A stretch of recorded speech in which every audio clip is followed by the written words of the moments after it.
bersama Mimi Niki dan dengan janji kali ini kita akan mempraktekkan metode KonMari di rumah kita. Kita akan melipat baju ala-ala KonMari gitu. Ikutin ya. Tahap 1, decluttering. Diawali dengan mengurangi jumlah barang. Caranya dengan menggunakan joy sensor atau indikator perasaan, yaitu dengan mengeluarkan semua barang dan menebarnya semua di lantai. Tumpuk sesuai dengan pemiliknya, kemudian sentuh satu persatu dengan cara membandingkan. Apabila benda tersebut membuat perasaan bahagia dan nyaman, simpan. Sebaliknya, apabila tidak suka dan merasa tidak percaya diri atau merasa tidak terpakai lagi, sebaiknya segera dipensiunkan. Jangan lupa mengucapkan terima kasih pada setiap lembar barang yang dipensiunkan.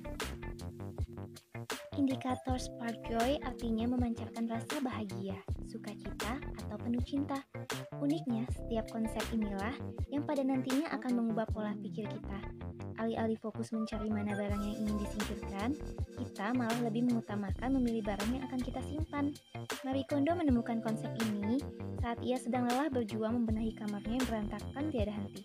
Pada saat kelelahan itu, dia bangkit dan seolah melihat benda-benda di sekelilingnya memancarkan cahaya. Dari sanalah ide untuk fokus menyimpan. Pada dasarnya, semua pakaian bisa dilipat dengan bentuk persegi. Walaupun pakaian dengan banyak model seperti ini tetap bisa dilipat dengan bentuk persegi. Seperti ini tutorialnya. Lalu simpan secara vertikal atau diberdirikan dan jangan ditumpuk agar semua baju terlihat dari atas, jadi tidak ada baju yang terabaikan atau tidak terpakai. Dan saat pengambilan juga tidak akan membuat baju lain berantakan. Begitupun juga dengan melipat bawahan, baik itu celana panjang, celana pendek, ataupun rok.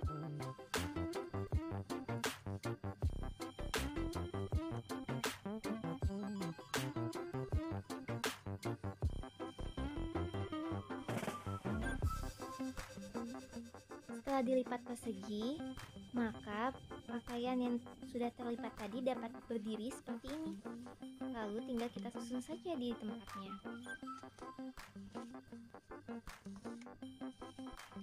Untuk bagian bawahan dalam satu wadah dan untuk bagian atasan juga dalam satu wadah agar mudah mencarinya.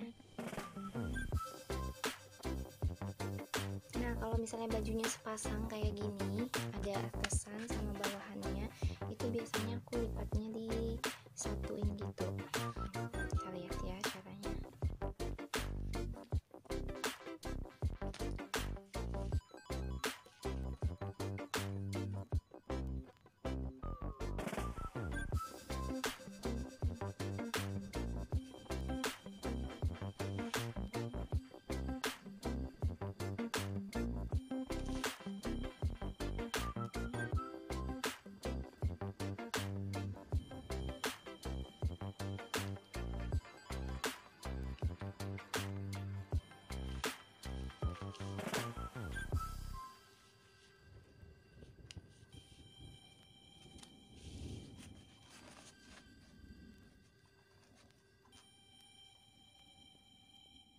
Jangan pernah mengikat stocking atau menggulung-gulung kaos kaki seperti gumpalan kentang.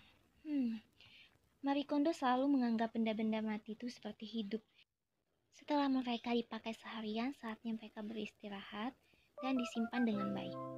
Namun pada dasarnya maksudnya adalah ketika kaos kaki diremas-remas, digumpal atau diikat, berarti bahannya terus melar dan karetnya akan meregang.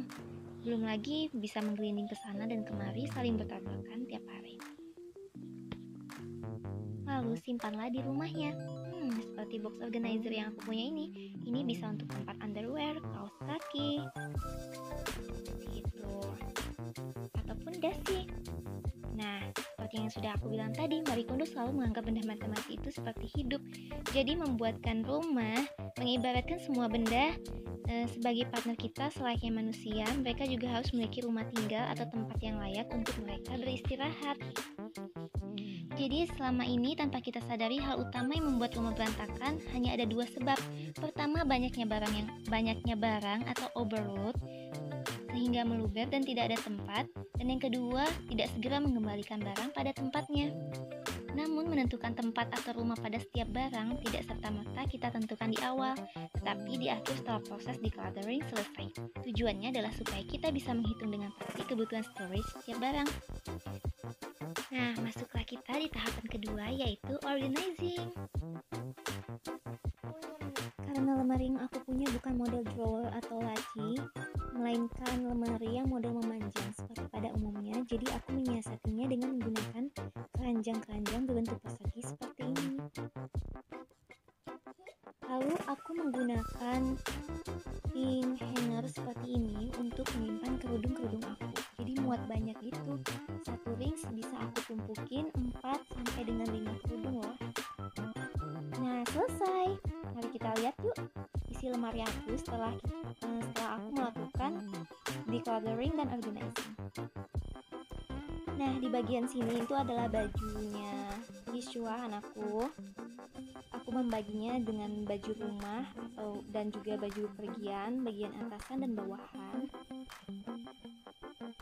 Lalu di sini baju-baju aku, baju rumah yang setelah aku decluttering jadi lebih muat banyak karena tinggal sedikit juga setelah aku proses decluttering. Lalu ini bawahan, dan di laci ini aku simpan ciput-ciput atau dalaman kerudung gitu, dan juga beberapa topi punyanya Kishwa.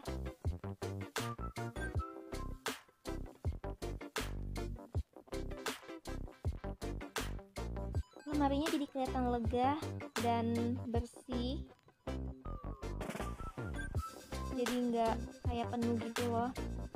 Dan aku senangnya karena baju-bajunya kelihatan semua dari atas, jadi aku nggak perlu bongkar-bongkar tumpukan kalau pengen lihat mau pakai baju yang mana, karena udah langsung kelihatan. Dan yang aku happy-nya lagi, suami aku ataupun anak aku kalau mau ambil baju nggak berantakan lagi, karena tinggal diambil aja tanpa mempengaruhi atau baju-baju yang di sebelahnya itu jadi nggak berantakan gitu lah. Beda kan kalau sama kayak ditumpuk-tumpuk gitu. Biasanya kalau ngambil bagian tengah pasti bagian atas dan bawahnya ikut berantakan. Nah, untuk blazer atau gamis-gamis dan gaun aku gantung aja di hanger. Ini kerudung aku tadi lumayan banyak banget, dan hanger ringsnya ini muat banyak banget ya.